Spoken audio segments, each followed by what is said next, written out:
Once again, I'm Joe Stevens. And I'm Tech Rat. And we are with the Equestria Inquirer and Everfree Radio here at BronyCon. And we have such a wonderful guest. Ladies and gentlemen, Miss Andrea Libman, thank you so much for coming here. Thank you for having me. We're so happy to have you, and we're so happy to have you at BronyCon. And I know everyone out there knows who you are, but real quick, who do you play on My Little Pony Friendship is Magic? I play Pinkie Pie and Fluttershy. Wonderful. So you play two of the members of the main six, probably the most adorable ones of the main six. They're all pretty adorable. They are very adorable. That's very humble. Thank you very much. Well, since you play two of the central characters, and there are so many of the other characters that are voiced by wonderful actresses, we've met some of them, and we've been interacting with them on the panels as well. Walk us through what's it like in the studio with all those amazing actresses, especially with Pinkie Pie being such a dynamic group of it. Well, poor all the other actresses, because Pinkie Pie is so loud. And sometimes they have to brace themselves, especially if she's going to scream or something like that. You know, I have to warn them to plug their ears or take cover, because she's so very loud. But we have a great time in the room. It's just such a lovely cast, wonderful people that I am happy to go to work and be able to be with them. So it's just a lot of fun. It's just always interesting to hear the dynamic that you have with the Pinkie Pie and then Fluttershy. Mm-hmm. I guess you have to warn them the opposite direction if Fluttershy is going to say something really, really quiet. Well, yeah, everyone has to be we all have to always be quiet in the room when we're recording, but probably extra quiet for Fluttershy. And I know they even do changes to the mic to record the two because the volume levels are so different. Oh, so be prepared. Pinkie Pie is going to be partying. Yeah, exactly. And that actually leads me to my question, because you were actually in a very unique situation. Well, probably you and Ashley Ball, in the fact that you both voice two characters who can often get into conversations with each other during a single recording session. Now, I know that with Ashley, with Applejack and Rainbow Dash, those characters do seem to be a little bit closer together as far as style and as far as tone. But with you, I mean, you are on totally opposite ends of the spectrum. What kind of challenge is it to have a conversation between Pinkie Pie and Fluttershy on the spot like that? We'll figure it out. It's a huge challenge, but it's just because the characters are so well defined, that is what makes it easier. So it's almost easier to just know, you know who Pinkie Pie is, and now I know her so well, and I know who Fluttershy is, and I know her so well that, it's just getting easier and easier to switch back and forth. I just feel crazy while I'm doing it. So you can jump right into the voice pretty much at the drop of a hat. Yep. Well, that's wonderful. And what we're seeing on Twitter is we've been hearing a little bit more about Andrea Libman, and what you've been talking a little bit about is your piano teacher. Yes. So I was just fascinated personally by seeing that. What lucky students you must have. Oh, tell them that. Oh, yeah. And tell them to practice. Oh, okay. Students practice. Do we ever bring in Pinkie Pie or Fluttershy to the piano lesson? Actually, I just, a very generous fan, just gave me some awesome stickers. I like to give them stickers when they finish their song, good job. And I have My Little Pony ones now, so I'm going to bring those in and see what the reaction is. But I told them about the show, and they don't really, it's no big deal to them. Are we in the non-Brony age demographic for your students then? Well, they're about ages 6 to 10. Ooh, okay. So yeah, they just like cartoons, and they're just. So I hope maybe I can get them. If we get a piano student that just doesn't play, do you ever sing "Hush Now, Quiet Now"? Start playing the piano song. No. What? No. Well, they'd say, "What the heck are you doing?" So Fluttershy and Pinkie Pie don't really come out during the lessons all that much then? No, because they wouldn't appreciate it, I guess.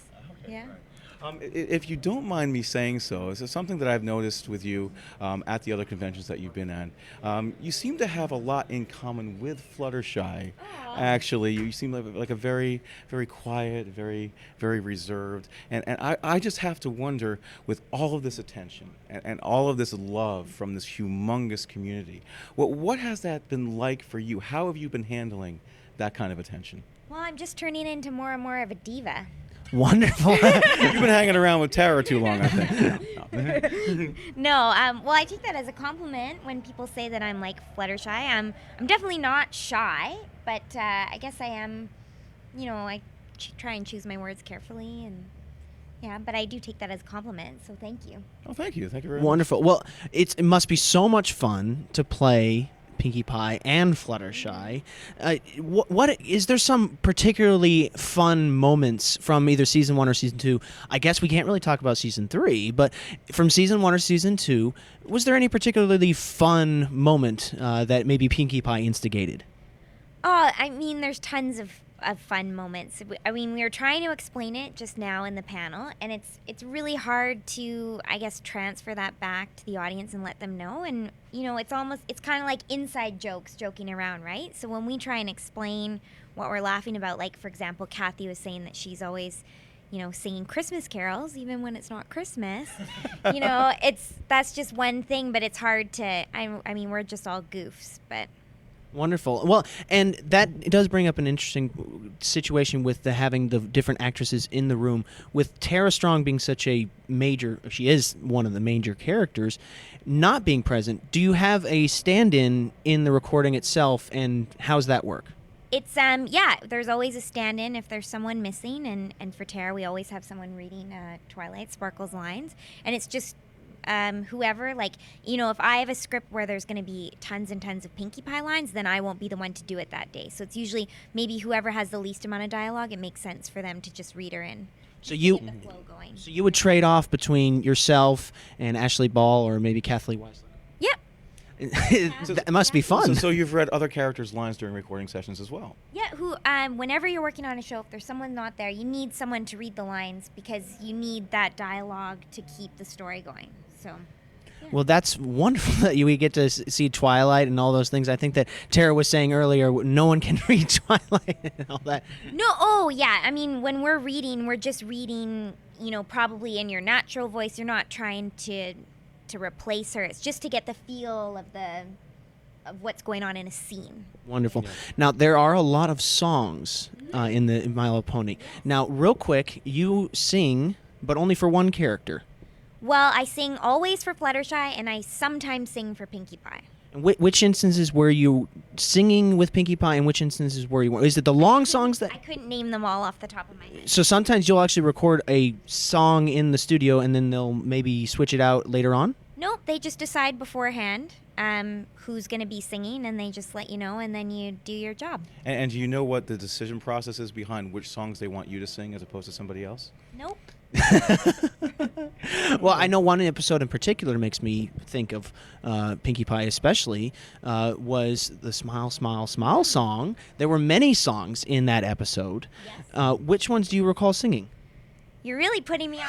I'm sorry. I'm sorry to do that. Well, how about we talk about a little bit of information here? We actually spoke to Amy Keating-Rogers yesterday, Yes. and apparently her original version of the Smile song was different from the version that Daniel Ingram had completed. And I don't know if you were aware of that or if you ever heard her original version of the song, because we got her to sing it a cappella for us yesterday. Really? Yes, Wow. we did. Yes, we did. So if you go and you can watch the stream later on, you'll actually be able to hear that. And she did a wonderful job, so I thought you'd like to know that. I think she's a singer, right? She has a very good voice, I thought, actually. Yeah, Wow. It yeah. was very wonderful. Awesome. And so, Daniel Ingram, is he involved a lot with where you are, or is he so far in the back of the production that by the time it gets to you, he's not really involved? No, we work right with him. When we record the songs, we're in there and he's in there, and it's really great because as a composer, he knows what he wants for his masterpieces, right? Because that's really what they are. They're just gorgeous songs.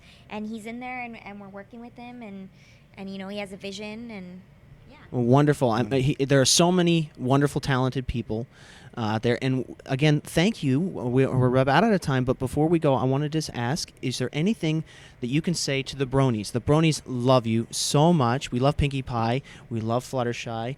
And we love all that you've done for the show. Is there anything you'd like to say to the Bronies themselves? Sure. I'd just like to say thank you. I wouldn't be here if it wasn't for you, and I'm having such a great time.